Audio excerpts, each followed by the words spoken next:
What is up, everybody, and welcome. In today's video, we're going to be taking a look at this Les Voorhies Void. This knife is on loan from the man, the myth, the legend at Heels with Steel on Instagram. His name is Mike, and I am super thankful to have this knife on the table today. I've been really interested in looking at Les Voorhies' work for a while now, and there's not a whole lot of it out there. If you want it, there's definitely access to it, but I've heard some things about sort of fit and finish, maybe the action, and I've seen some action videos on ones that have been for sale. I've never been particularly thrilled to sort of try by buying, and so I was very, very, very excited to see this knife sort of show up in the package, because this is sort of the exact knife that I've come very close to buying on multiple occasions. There was a very similar sort of build to this available a long time ago on Vaser Arms. There was another build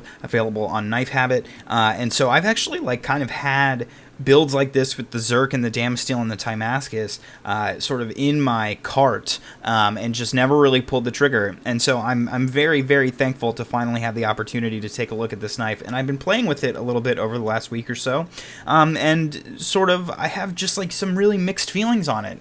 So let's go ahead and jump in. I think before obviously I get fingerprints all over this thing and really dive into it, we need to take a look at the incredible aesthetics, because man, it is undeniable. Whether this knife even functions as a knife is irrelevant when considering the aesthetics, because this thing is a damn stunner. Let's take a look. What we'll first notice are the satin, yes, satin zirconium scales.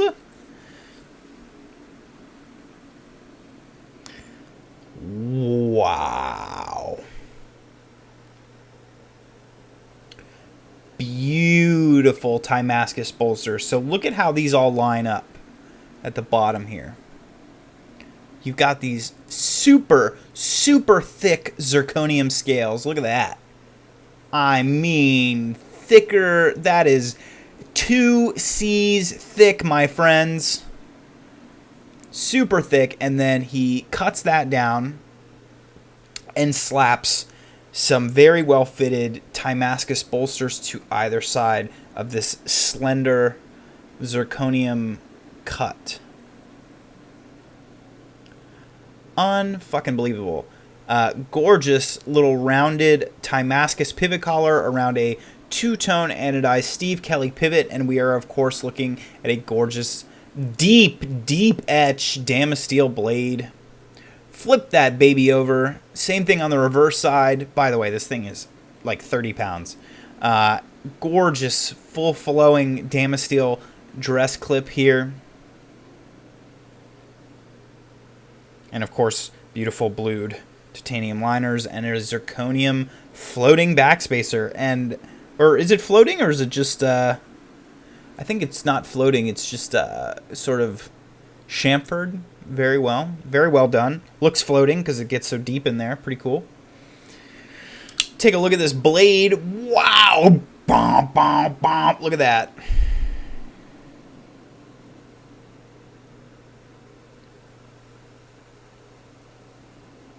Crazy deep etch. You guys will notice that the finish under the etch is a gorgeous mirror.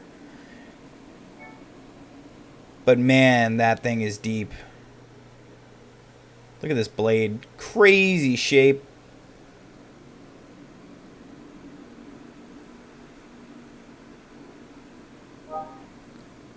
Gorgeous knife.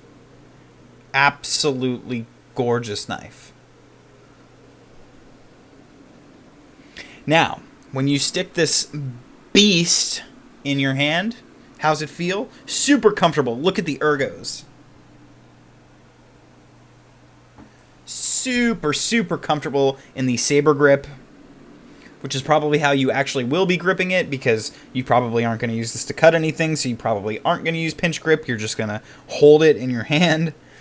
But if you were to pinch grip, that's very comfortable as well. It is on the bigger side, I admit, but your fingers very comfortably fit into these cutaways here. And while there is no jimping or anything to stabilize your index finger, you know, it's still comfortable in the hand. You could still get through an apple if you were really interested in doing so.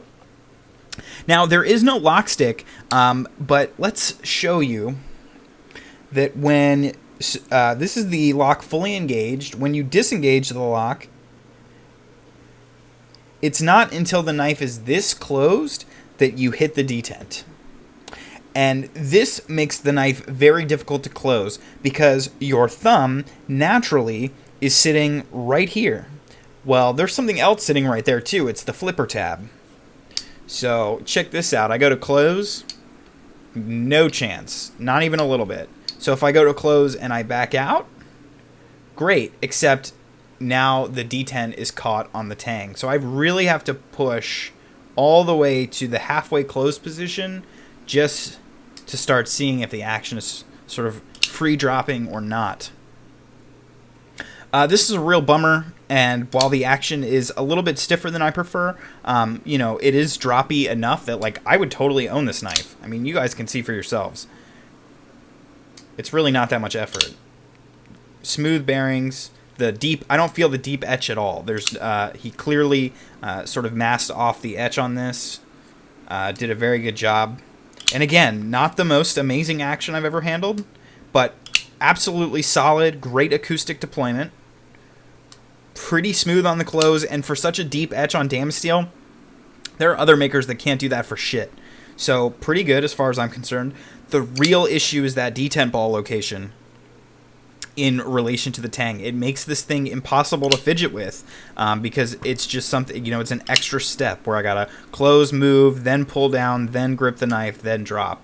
And I don't know, something about that just doesn't feel super great to sit and fidget with. But if he could work through that, then this would be a knife to absolutely contend with, especially sort of in the big boy heavy knife market.